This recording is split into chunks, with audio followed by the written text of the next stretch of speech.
Mesdames, messieurs, bonjour. C'est sous un ciel un petit peu grisonnant parce que je pense que la Martinique et le Fort-de-France sont tristes de voir les derniers bateaux de cette Transat Jacques Vabre Normandie-Le Havre se terminer, que nous accueillons l'équipage Up Sailing. Morgane et Julia, bienvenue en Martinique.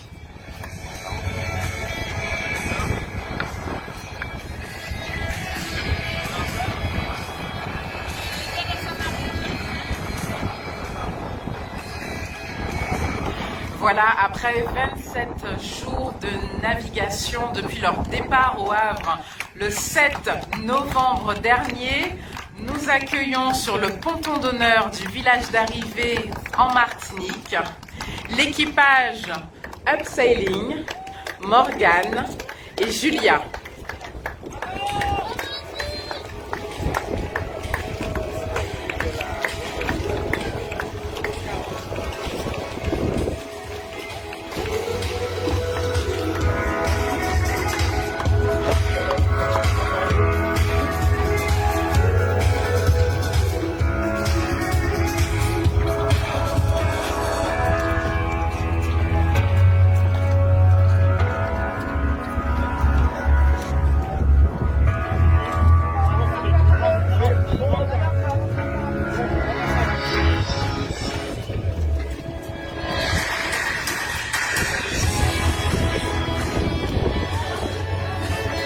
Voilà, on réalise les dernières manœuvres pour sécuriser le bateau qui vient d'arriver sur le ponton d'honneur du village d'arrivée de la ville de Fort-de-France en Martinique.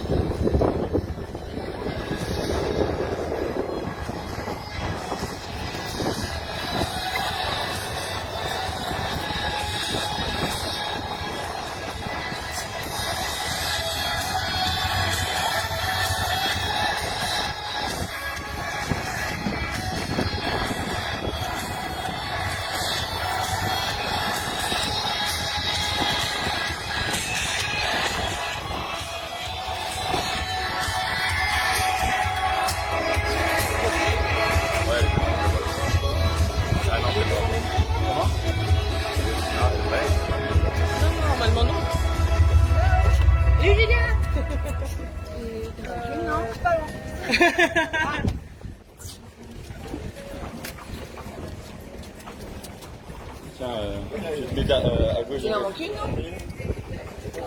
Ouais, sans les lunettes, c'est cool. Ouais, il y a tellement de soleil que...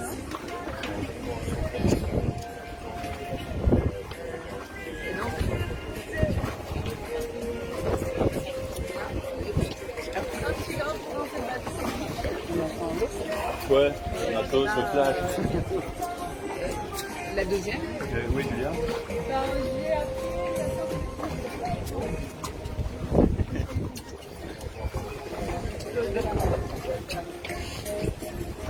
Un petit appel micro pour celui-là. Julia, Julia, où es-tu? On a des petits cadeaux pour toi sur le ponton d'honneur. Morgane t'attend.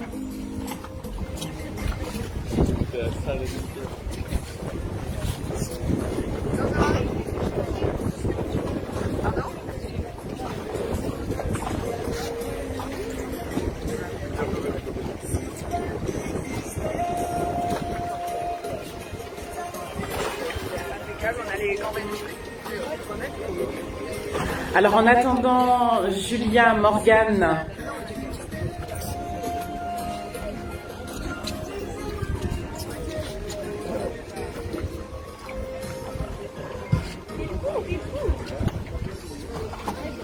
Elle court? Non, elle est pas toute seule. Ouais, Julia, brigade!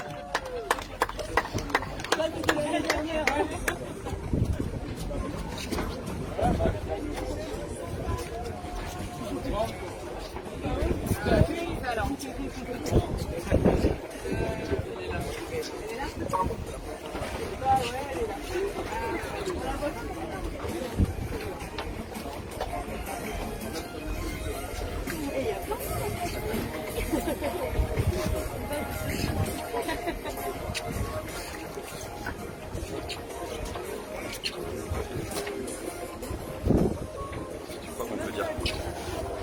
Cours, Julien, cours. Voilà, j'en rêvais, je l'ai fait. Merci pour ce nom. Pas de petite victoire pour un dimanche. Ouais, mais elle était là sur le bateau à cette heure. Non, mais en fait, elle était au petit-déj avec nous. Ah ouais, parce qu'après on lui a dit, bah, elle reste pas là du coup, si elle avait pas eu encore la tête.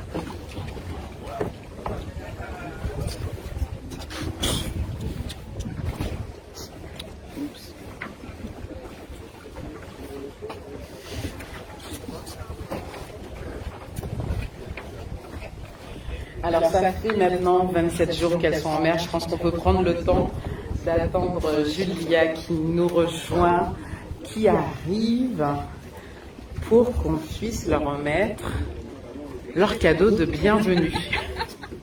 Tu veux la lumière, Vanessa? Mais quelle lumière!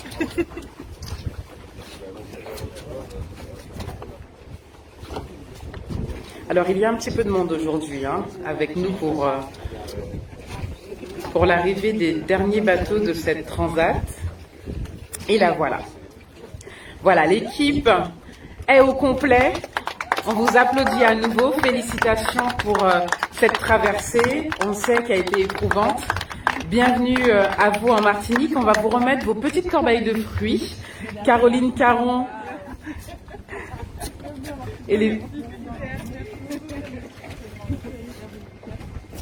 et ensuite, on continue le rituel avec la petite bouteille de champagne pour faire splash. Alors, où est la bouteille de champagne? Voilà, elle arrive. Une bouteille de champagne de notre partenaire. Des cadeaux qui vous ont été remis par Madame Michalon et Madame Cordémy pour féliciter votre arrivée en Martinique. Merci beaucoup.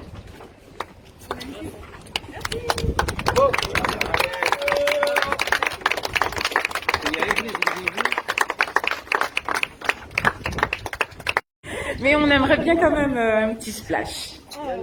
Alors vous pouvez quand même boire une petite gorgée pour vous désaltérer. Il y a aucun...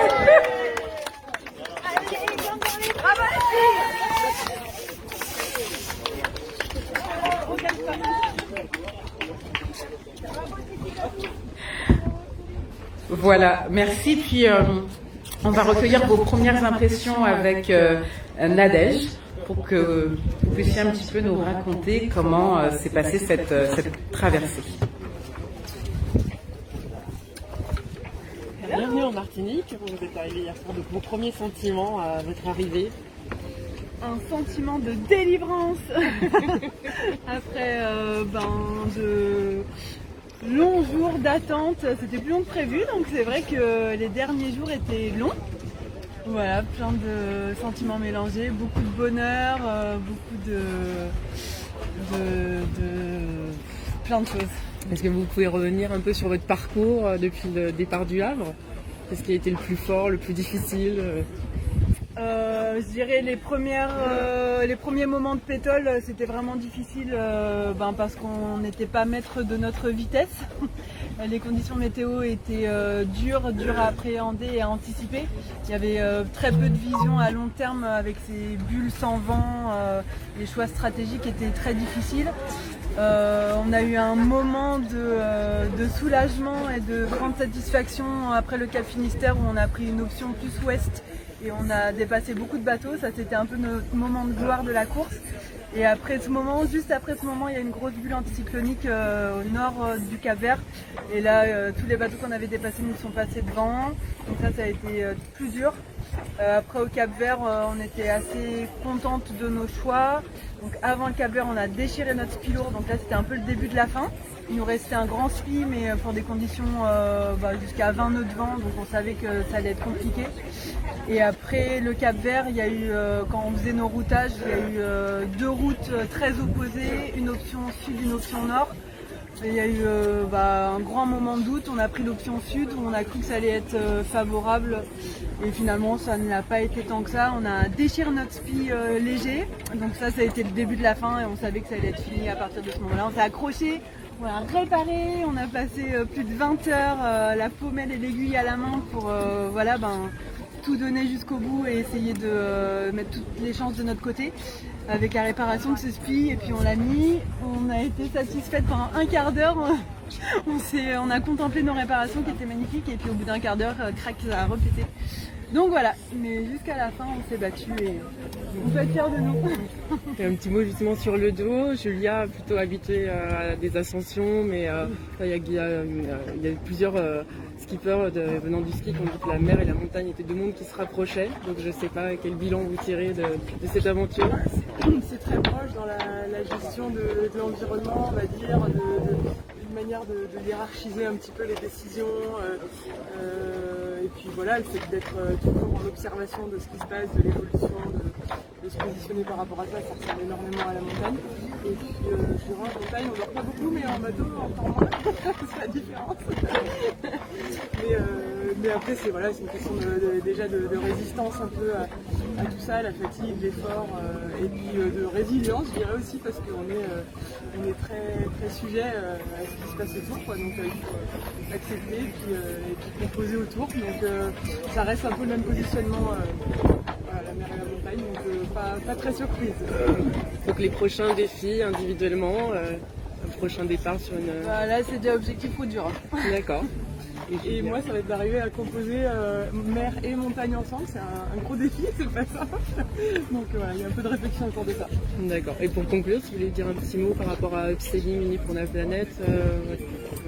Bah ouais, comme tout dans la vie, il faut rien lâcher. Quand on a des objectifs, ça permet d'avancer. Et nous, on essaie de concilier la compétition avec un message envers l'environnement, la protection des océans, la solidarité et tout.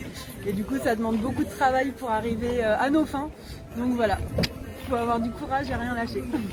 Bon bah merci beaucoup et encore bravo. Merci. Merci. Bravo.